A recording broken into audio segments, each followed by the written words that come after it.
O hino brasileiro nasceu ao calor das agitações populares, num dos momentos mais dramáticos de nossa história. Para comemorar a abdicação de Dom Pedro I, o hino, que havia sido criado em 1822 para saudar a emancipação política, se transformou num grito de rebeldia da pátria livre contra a tutela portuguesa.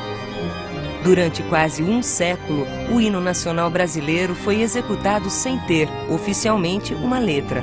Os primeiros textos não eram bons, ora insultavam os portugueses, ora bajulavam o soberano reinante. Assim, a composição de Francisco Manuel da Silva, só em 1909, recebeu uma letra definitiva. O assunto da aula de hoje é o período regencial, as regências, entre 1831 e o ano de 1840. Bom, mas para nós entendermos esse período da história do Brasil, nós temos que voltar um pouquinho, em março do ano de 1831. Este mês marcou a chamada Noite das Garrafadas, um episódio que vai culminar na famosa abdicação de Dom Pedro I, no dia 7 de abril de 1831. Dom Pedro I, devido a vários fatores políticos e econômicos, mas principalmente a sucessão do trono português, o leva a abdicar em nome de seu filho, Pedro II. Porém, Pedro II era menor de idade e a Constituição de 1824 dizia algo a respeito disso, ou seja, que Dom Pedro II não poderia assumir o trono e assim entraria um período que nós chamamos de regência ou período regencial. Vamos fazer o seguinte, vamos dar uma olhada nesses artigos que proibiram Dom Pedro II de assumir o governo? Vamos lá. Artigo 121. O imperador é menor até a idade de 18 anos completos. Artigo 122. Durante a sua menoridade, o império será governado por uma regência, a qual pertencerá ao parente mais chegado do imperador, segundo a ordem da sucessão, e que seja maior de 25 anos. Artigo 123. Se o imperador não tiver parente algum que reúna estas qualidades, será um império governado por uma regência permanente, nomeada pela Assembleia Geral, composta de 3 membros, dos quais o mais velho em idade será o presidente. Artigo 124. Enquanto esta regência, se não eleger, governará o Império uma regência provisional composta dos ministros de Estado do Império e da Justiça, e dos 2 conselheiros de Estado mais antigos em exercício, presidida pela imperatriz viúva, e, na sua falta, pelo mais antigo conselheiro de Estado. Bom, através desses artigos que você viu agora da Constituição de 1824, você acaba de entender que, com a abdicação de Dom Pedro I, Dom Pedro II não pôde assumir o governo, por ser menor de idade. Já que Pedro II era menor de idade, Dom Pedro I teve que nomear um tutor, José Bonifácio, e organizar o período, que é o tema da aula, regencial, de 1831, da abdicação de Dom Pedro I, até 1840, com o golpe da maioridade e a subida de Pedro II, Dom Pedro II, ao poder. Bom, a regência em si, ela foi dividida em vários momentos. Tivemos a regência trina provisória, entre abril e junho de 1831, a regência trina permanente, que vai de 1831 a 1834, quando ocorre a formulação do Ato Adicional de 34, que vai determinar a regência una de Feijó e a regência una de Araújo Lima. Bom, mas o grande destaque dessas 2 regências, a trina provisória e a trina permanente, é o famoso Francisco de Lima e Silva, famoso Chico Regência, porque este indivíduo veio a ocupar cargos na regência, tanto na regência trina provisória, como na regência trina permanente. Lembrando, trina provisória, de abril a junho, E de junho de 1831 até 1834, você tem a regência trina permanente. Destacamos nesse período de 31 a 34, ou seja, dentro do período da regência trina provisória e da regência trina permanente, a formulação da Guarda Nacional. Formulação desta guarda que tinha como objetivo defender os interesses das oligarquias, ou seja, das classes mais privilegiadas, da elite da sociedade brasileira. Interessante, né? Uma guarda nacional deveria responder os seus atos para defender a população, os interesses da população, mas não. Na verdade, a Guarda Nacional defendia os interesses de uma elite, a elite latifundiária brasileira, que era a mesma do período colonial, latifundiária, monocultora e escravocrata. Então, essa Guarda Nacional, ela tem como objetivo principal, defender os interesses da elite brasileira, criada por Diogo Antônio Feijó. Bom, dentro dessa brincadeira, você tem também a criação do Código Civil Criminal. O Código Civil Criminal que foi criado no período da regência trina permanente. Ou seja, o que nós acabamos de falar está dentro desse intervalo de tempo da trina provisória e da trina permanente, entre 1831 e 1834. Destacamos dentro do período da trina permanente o surgimento de 3 correntes políticas. Vocês lembram como era no primeiro reinado? Aquele período que vai desde a proclamação da independência do Brasil no ano de 1822 até a abdicação de Dom Pedro I no ano de 1831? Lembram não? Então vamos relembrar. Você tinha 2 correntes políticas. A primeira, o Partido Português, que defendia os interesses de Dom Pedro I. Já a segunda corrente política era o Partido Brasileiro, que defendia a separação do Brasil perante Portugal, ou seja, a independência. Vamos ver o seguinte agora. Se nós tínhamos 2 correntes políticas, quantas correntes nós vamos ter no período regencial? 2? Não. O que nós temos agora são 3 correntes políticas. Essas 3 correntes políticas são ramificações do Partido Português e do Partido Brasileiro. A primeira são os moderados ou chimangos. A segunda corrente política são os restauradores ou caramurus. Já a terceira corrente política são os exaltados ou jurujubas. Cuidado para não confundir jurujuba com jujuba. Uma coisa não tem nada a ver com a outra. Bom, mas quem eram os personagens dessas 3 correntes políticas? Dentro dos moderados ou chimangos, nós tínhamos a aristocracia da sociedade brasileira da época.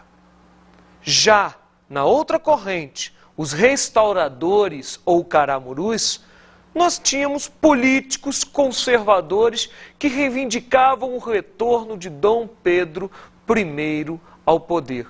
Retorno esse que acabou ficando no esquecimento a partir do momento que ele veio a falecer no ano de 1834. Já a terceira corrente política, o nome já diz tudo, eram os exaltados. Esses exaltados, muitos deles proprietários rurais, latifundiários em si, reivindicavam a proclamação de uma república. Vale aqui uma ressalva. Não são todos os proprietários rurais. A maioria defende a monarquia. A maioria defende a sociedade brasileira patriarcal. A maioria defende o latifúndio monocultor escravocrata. E todos eles tinham, com certeza, ligações com o monarca. Bom, vamos viajar um pouquinho. No ano de 1834, nós formulamos o ato adicional, que nada mais foi do que a reformulação da Carta Constitucional de 1824, que é considerada a primeira Constituição oficial do Brasil. Por que oficial? Vocês lembram? Não? Então vamos voltar um pouquinho, só para a gente entender? No ano de 1823, era feita a Constituição da Mandioca. Essa Constituição que, devido a vários fatores, não foi aceita por Dom Pedro I. Dom Pedro I fechou a Assembleia Legislativa e veio a prender os congressistas no que nós chamamos de Noite da Agonia. Após este ato, ele outorgou, lembra, carta outorgada, a Constituição de 1824, que é a primeira Constituição do Brasil e a única Constituição do período imperial. Bom, já que nós relembramos um pouquinho o passado, vamos para um passado mais recente, se é que você me entende. No ano de 1834, foi formulado o ato adicional, como já mencionamos, que nada mais foi do que a reformulação da Carta Constitucional de 1824. Esta reformulação é tipo uma medida provisória. Hoje em dia você não tem essa moda? O presidente vai, emenda provisória para ser inserida na nossa Constituição, lembrando que a nossa não é de 1824, é de 1988. Lembra disso? Emenda provisória, medida provisória? O que nós temos lá no século XIX é um ato adicional, que tem algumas características particulares, como, por exemplo, criação das Assembleias Legislativas, que é a primeira característica do nosso ato adicional. Essas Assembleias Legislativas davam uma maior autonomia às províncias do Brasil. Isto vai acarretar mais à frente algumas rebeliões, as famosas rebeliões regenciais. A segunda característica do ato adicional de 1834 vai ser a abolição do Conselho de Estado. Fator este que vai favorecer ao processo de descentralização política, que culminará na subida de Dom Pedro II ao poder lá na frente, no ano de 1840, no famoso golpe da maioridade. A terceira característica, e digamos a mais importante dentro dessas que nós estamos citando, é a formação de uma regência una. A regência una significa uma modificação no sistema de governo. O que nós tínhamos antes? Uma regência trina. Sendo ela a provisória ou a permanente, nós tínhamos 3 pessoas no poder. O que acontece agora? O nome já diz tudo. Regência una. Nós teremos, em vez de 3, uma pessoa no poder. Num período de tempo determinado conforme as leis vigentes na época. Teremos 2 regentes, o regente Feijó e Araújo Lima, entre o período de 1835 e o ano de 1840. Então, a terceira característica, vamos dar uma ênfase nessa característica. A terceira característica e a mais importante deste globo é a formulação de uma regência una, que vai levar o Feijó a ser o primeiro regente. Lembrando, acaba a regência trina permanente. 3 no poder, modifica-se para 1 apenas no poder. Já a quarta característica do ato adicional é a criação do município neutro do Rio de Janeiro. Município este que era a capital do Brasil na época. Só para a gente lembrar, a capital do Brasil tinha sido transferida de Salvador para o Rio de Janeiro no século XVIII, na época da mineração. Uma das características até das famosas reformas pombalinas. A capital muda de Salvador para o Rio de Janeiro para concentrar a importância da região mineradora e o Rio de Janeiro como principal porto escoador do ouro proveniente das Minas Gerais com destino à Europa. Então nós temos as 4 características do ato adicional. Primeira característica, só para fazer uma rápida lembrança. Primeira característica, a criação de uma assembleia ou de várias assembleias legislativas.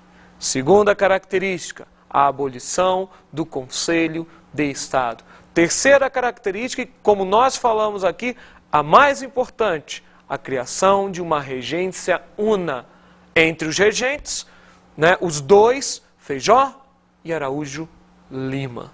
Daqui a pouco falaremos deles. E a quarta característica, a criação do município neutro do Rio de Janeiro. Bom, já que ainda há pouco eu mencionei que nós teríamos que falar dos regentes, nada melhor do que falarmos dele agora. No ano de 1835, subia ao poder o primeiro regente uno, o famoso regente Feijó. Entre 1835, sua subida ao poder, e 1837, a sua renúncia, ele tem um governo em suas mãos. Lembrando, este governo, dizem alguns historiadores, que é a primeira experiência próxima de uma república no Brasil. A regência de Feijó e a regência de Araújo Lima. Ou seja, o período de tempo que vai entre 1835 e 1840. A subida de Feijó e o golpe da maioridade. Mas vamos entender rapidamente o espaço-tempo Feijó, o que levou ele à renúncia, o que aconteceu de importante no seu governo. Então vamos lá. O período Feijó, de 35 a 37, ganha esse destaque uma mudança radical nas correntes políticas. Você lembra, como nós falamos anteriormente, o Partido Português e o Partido Brasileiro tinham se transformado em 3 correntes políticas: os exaltados, os restauradores e os moderados. Pois bem, o que acontece no período Feijó agora é, de 3 correntes, nós voltamos a ter 2. Restaurador, exaltado e moderado se transformam em progressistas e regressistas. Feijó, ele era um progressista. Então nós tínhamos um progressista no poder, que queria uma maior autonomia para as províncias, uma descentralização política. Descentralização esta, que eu já dei ênfase, vai levar às famosas rebeliões regenciais, que daqui a pouco a gente fala de algumas rebeliões que vão levar Feijó à renúncia.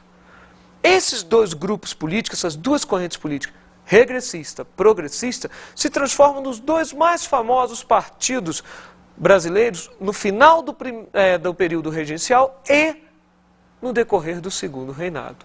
São os famosos liberais e conservadores. Não preciso falar que os progressistas se transformaram nos liberais e os regressistas se transformaram nos conservadores. Lembre-se, tudo farinha do mesmo saco. Existe uma frase famosíssima: nada mais liberal do que um conservador na oposição e nada mais conservador do que um liberal no poder. É tudo farinha do mesmo saco. Dá para associar até com os dias de hoje, né? Direita, esquerda. Só para fazer uma vaga lembrança, esses termos direita e esquerda vieram lá do século XVI, do século XVII, quando ao lado direito do rei absolutista sentavam aqueles que eram a favor do rei, e do lado esquerdo do rei sentavam aqueles que eram a oposição ao rei. Direita e esquerda, situação, oposição, conservadores, liberais, regressistas, progressistas. Não dê nó, não confunda. Bom, durante o governo Feijó, nós tivemos destaque às famosas rebeliões regenciais. Rebeliões essas que nós não vamos dar ênfase, não vamos entrar em detalhes aqui, nesta aula. Mas daremos uma rápida passagem sobre as rebeliões regenciais. Citaremos algumas aqui, como por exemplo, a cabanagem, que ocorreu no Pará e teve uma característica meio mista, com a participação num primeiro momento, da elite latifundiária, com Clemente Malcher, por exemplo, e no segundo momento, tornando-se popular, com os famosos irmãos Vinagre. Temos também a balaiada, que acontece no Maranhão.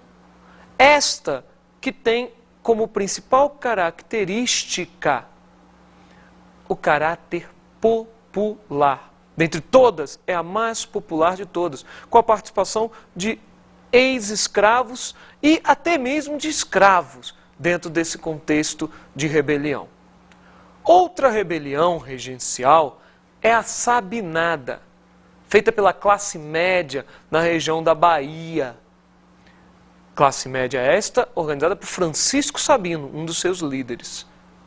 Na mesma Bahia, você teve uma revolta popular de escravos de origem malesa.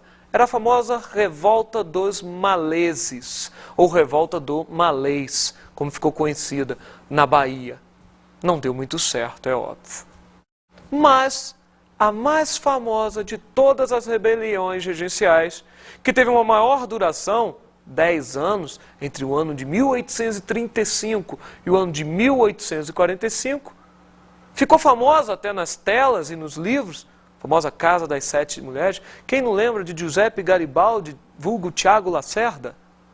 Lembra disso? A Casa das Sete Mulheres falava a respeito da revolta da Farroupilha, no Rio Grande do Sul, que teve como destaque Davi Canabarro, Giuseppe Garibaldi e o famoso Bento Gonçalves. Todas essas rebeliões regenciais, as 4 principais, Cabanagem, Farroupilha, Sabinada e Balaiada, foram decisivas para o regente Feijó renunciar. Não aguentando as pressões políticas e principalmente econômicas, Feijó renuncia em 37, dando margem à subida ao poder de Araújo Lima, provisoriamente, até que ele foi eleito no ano de 38 e com mandato interrompido no ano de 1840, com a subida de Dom Pedro II ao poder. Bom, então vamos fazer o seguinte, vamos passar rapidamente uma análise a respeito do outro regente, o regente Araújo Lima, que fica no poder entre 1837, a renúncia do Feijó, o primeiro regente, até 1840, o famoso golpe da maioridade. Bom, o regente Araújo Lima, ele não era progressista. Ele tinha uma característica totalmente regressista, ou seja, os regressistas retornavam ao poder. Os regressistas tomavam conta do poder no Brasil, na figura de Araújo Lima e de seu braço direito, Bernardo Pereira Vasconcelos. Nosso colega Araújo Lima subiu ao poder a partir da renúncia e, de cara, vai combater as rebeliões regenciais, dando fim a algumas e a outras dando apenas combate, sendo encerradas no período do segundo reinado com Dom Pedro II ao poder, como é o caso, por exemplo, da famosa Revolta da Farroupilha, ou Guerra dos Farrapos. O Araújo Lima, ele promove a criação de um dos órgãos mais importantes para a coletânea da historiografia e da própria geografia no Brasil. Araújo Lima criava o IHGB. O que significa isso? Instituto Histórico Geográfico Brasileiro. Com que objetivo? O nome do instituto já diz tudo. Instituto Histórico e Geográfico Brasileiro. Reunir o quê? Reunir os documentos, mapas que fossem importantes para contar a história do Brasil, para determinar a geografia do Brasil. Então, era criado o IHGB, o Instituto Histórico Geográfico Brasileiro. Porém, no mesmo governo de Araújo Lima, na qual nós temos os regressistas no poder, que vão ser chamados daqui a pouquinho de conservadores, os progressistas eram a oposição, os liberais. Com isso, a descentralização política crescia no cenário brasileiro. O que isso pode acarretar? Um golpe? Que golpe? Possivelmente a subida de Pedro II ao poder. Bom, no final do período regencial, era formulado o Clube da Maioridade. Já tem uma certa ideia para que serviria esse clube. O clube serviria para levar Pedro II ao poder. Bom, mas Pedro II não tomou nem o lado dos liberais, nem o lado dos conservadores. Pedro II, ele vai simplesmente, devido à descentralização política existente e a elite brasileira reivindicando um maior centralismo político, ele vai dar um golpe. Este golpe nós chamamos de golpe da maioridade. Este golpe foi resultado de uma campanha. Vamos dar uma olhada rapidamente num trecho dessa campanha? Vamos lá ver?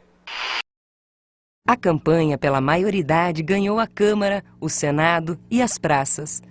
Manifestações populares em versos e em quadrinhas podiam ser ouvidas nos salões e nas ruas, algumas a favor, como: queremos Pedro II, ainda que não tenha idade, a nação dispensa a lei, viva a maioridade. Outras nem tanto. Por subir Pedrinho ao trono, não fique o povo contente, não pode ser coisa boa, servindo com a mesma gente. Escutaram o trecho? Repararam? No finalzinho, Dom Pedro II vai subir ao poder através de um golpe, denominado golpe da maioridade. Lembra disso? Maioridade. Porque segundo o artigo lá da Constituição de 1824, ele não poderia assumir com menos de 18 anos. Porém, acontece o contrário. Ele assume o trono, ele sobe ao poder com menos de 18 anos. Esse momento nós chamamos do golpe da maioridade. E se vocês escutaram bem o trechinho, vocês repararam que os grupos políticos que estão ao redor de Dom Pedro II são os mesmos. Então, só para a gente fechar, Dom Pedro II chega ao poder no ano de 1840, dando início ao que nós chamamos de Segundo Reinado. O Segundo Reinado é um período, ou também chamado de Segundo Império, é o período que vai do golpe da maioridade, o ano de 1840, até a proclamação da República no ano de 1889, quando a família real é expulsa do Brasil. Mas isto é uma outra história. Que tal agora nós darmos uma olhadinha nas dicas de estudo? Vamos ver?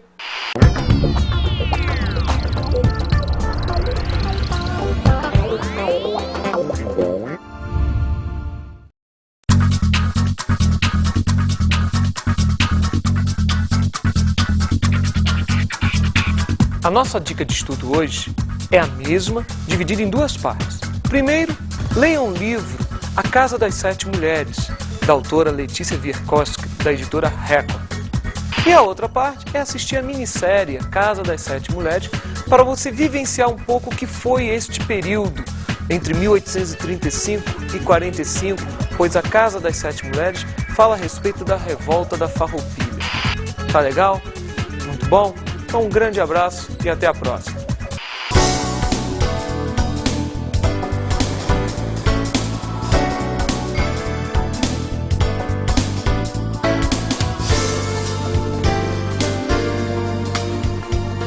Na aula de hoje, analisamos o período da regência, de 1831 a 1840. O período regencial ele foi dividido na regência trina provisória, na regência trina permanente e nos dois regentes únicos, Feijó e Araújo I. Abordamos a abdicação de Dom Pedro I em 1831. A abdicação de Dom Pedro I acarretou o início do período regencial no Brasil, pois o seu filho, Pedro II, ainda era menor de idade. E vimos o golpe da maioridade de 23 de julho de 1840. O golpe da maioridade concretizou a subida de Dom Pedro II ao poder, dando início ao Segundo Reinado. Até a próxima aula!